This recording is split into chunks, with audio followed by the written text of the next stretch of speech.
Hello, my name is Eric Kimball. I was in the fall 2015 Professor Christensen's class, and this is my portfolio. Um, this is my personal context to start off with, and I try to describe that I was a confused child with that I was uncertain of my roles, and so that's my picture that is to depict how I really felt about life at the time. I explained that emotions in a situation depict a lot of how a person is, and when I was younger, I was a scatterbrain. I never knew how to handle my emotions, so finding music really helped me through it, and not just the music that everybody else liked, more or less like the music that I actually liked. So it let me act how I wanted to act, and not how I was supposed to. And in my social context, I have a depiction of the performer that and producer that I really took after and I really enjoyed at a young age and still enjoy today. But his name is Lauren Ashton, and he goes by the name of Bassnectar. And this is a group of the diverse crowd that Lauren Ashton brings. And as you can see, there's like different flags everywhere, Just you can tell people from all over the world even, just come to Colorado just to see this guy. So it's pretty cool. And I sorry. I explained that in our lifetime we see musicians come and go without anybody noticing, but the ones who gather a community based around their music are the ones that really that make it, and Bassnectar really has, and he's one of the largest followings since the Grateful Dead, and so people really take after him because he's just a cool guy, and he makes good music, and he knows what he wants in life, and so people try to do the same and really find what it is that they want to do in life. And so that's why I think he's a good social aspect to this community. In the cultural context, Lauren Ashton influences free press and true other communication sites, and it persuades his fans to know the true happenings in the culture around them, and the fact that we're so blind to everything. And so yeah.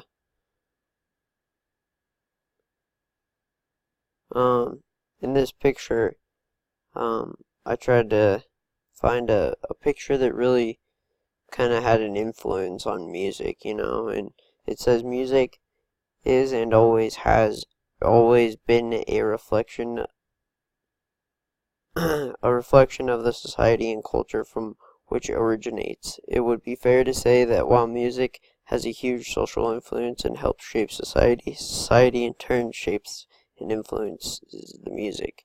Indeed, they are reflections of one another, and so I just thought that was cool because, like, not a whole lot of people get to have that kind of influence, and so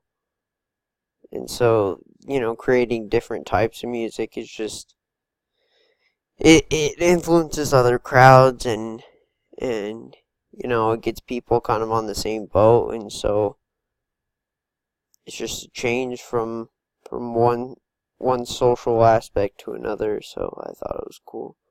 But I just say that music has been a big impact in my life, and I believe it is a big impact in others, because just like the picture says, like it shapes people, but people shape music. So depending on the type of music that person really takes after, that's the kind of person that they're going to be, and that's the kind of music they're going to make as well. So, I just say that,